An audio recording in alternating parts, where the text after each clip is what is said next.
இல்லை சார் நான் அதை கேட்கவும் இல்லை. நான் அந்த சைடு நான் போகவும் இல்லை. நம்ம வேலையை நம்ம பார்ப்போம், அவர் வேலையை அவர் பார்க்குறாரு. ஸ்ரீநாத்துக்கு அதில் இருந்து இன்ட்ரெஸ்ட் இருக்குது.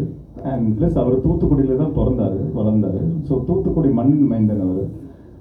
ஸோ அவர் அந்த இன்ட்ரெஸ்ட்டில் அவர் ஆக்சுவலாக ஸ்ரீநாத்தே ஆரம்பத்தில் வேற ஒருத்தங்களுக்காக தான் கேட்டார். ஆனால் அதுக்கப்புறம் அது அவருக்கு வந்துச்சு.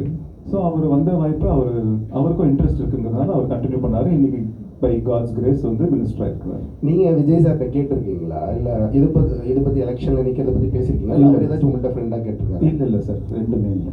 உங்களுக்கு திருச்சி கிழக்குலையோ இல்லை ஒரு ராஜ்யசபா எம்பியோ பதவி கொடுத்தாரா அப்படின்னு ஒரு நம்பர் சொன்னாங்கன்னா அக்செப்ட் பண்ணிடுவீங்களா? நீங்கள் அரசியலுக்கு வருவீங்களா? இல்லை நீங்கள் வேறு யாராவது சிபாரிசு பண்ணுவீங்களா? சார் இது டக்குனு பெரிய கேள்வியாக கேட்டுங்க சார். இல்லை இது அந்த அந்த சூழ்நிலையை பொறுத்து இருக்குது சார். இப்போ நான் அதை பற்றி நீங்கள் சொல்லி தான் தெரியுது, ஓ இப்படி ஒரு விஷயம் இருக்குது. நான் அதை பற்றிலாம் யோசிக்கவே இல்லை சார். அந்த நேரம் வரும்போது பார்ப்போம் சார். சஜித் சார், இப்போ விஜய் சார் வராத ஈவெண்ட் எல்லாம் இனிமேல் உங்களை பார்க்கலாமா? ஐயோ, யார் அந்த பெரிய மனுஷன்? என்ன ஒரேடியா 35 வருஷம் நட்பையே க்ளோஸ் பண்ணுறீங்க போல இருக்குதா? அது நட்புக்காக சொல்கிறேன் சார். விஜய் சார் வராத ஈவெண்ட்டுக்கெல்லாம் ரீப்ளேஸ்மெண்ட் எல்லாம் நம்ம போக முடியாதுங்க. அவர் வேற.